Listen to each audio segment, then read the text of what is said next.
यह कहानी राजस्थान के एक छोटे से गांव भानगढ़ की है, जिसे आज भी भारत की सबसे भूतिया जगह कहा जाता है। और यह कहानी सिर्फ अफवाह नहीं, बल्कि लोगों के अनुभवों पर आधारित है। कहानी लगभग 400 साल पुरानी है। उस समय भानगढ़ एक समृद्ध नगर था, सुंदर महल, रौनकर भरे बाजार और राजा माधो सिंह का विशाल किला। लेकिन इस नगर पर एक ऐसा श्राप लगा, जिसने इसे हमेशा के लिए वीरान कर दिया। राजकुमारी रत्नावती, राजा माधो सिंह की बेटी, अपनी सुंदरता और बुद्धिमत्ता के लिए प्रसिद्ध थी। पूरे प्रदेश में उसकी सुंदरता की चर्चा थी। उसी नगर में एक तांत्रिक रहता था, नाम था सिंहिया। वह काला जादू जानता था और रत्नावती को पाने की चाह रखता था। एक दिन राजकुमारी बाजार में इत्र खरीदने गई।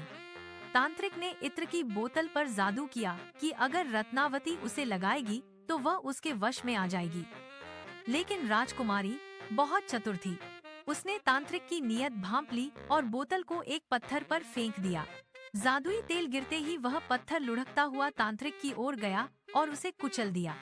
मरते समय सिंहिया ने आखिरी सांस में कहा, भानगढ़ नष्ट हो जाएगा, यहाँ कोई भी जीवित नहीं बचेगा। कहते हैं कुछ ही दिनों बाद किले में अचानक भीषण युद्ध हुआ।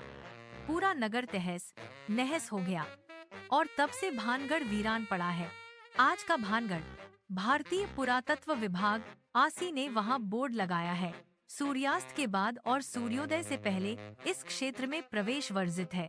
स्थानीय लोग बताते हैं कि रात होते ही वहां से अजीब आवाजें, महिलाओं की चीखें और घोड़ों की टापें सुनाई देती हैं।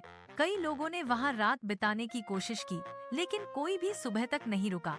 कहा जाता है जिन्होंने कोशिश की वे या तो पागल हो गए या कभी वापस नहीं लौटे। समापन, आज भी जब कोई भानगढ़ किले की ओर जाता है तो हवा में एक अजीब सन्नाटा महसूस होता है। दीवारों पर जले निशान, टूटी मूर्तियां और गूंजती हवाएं, सब मानो उस श्राप की कहानी कहती हैं। भानगढ़ आज भी जिंदा है, लेकिन जीवों से नहीं, आत्माओं से।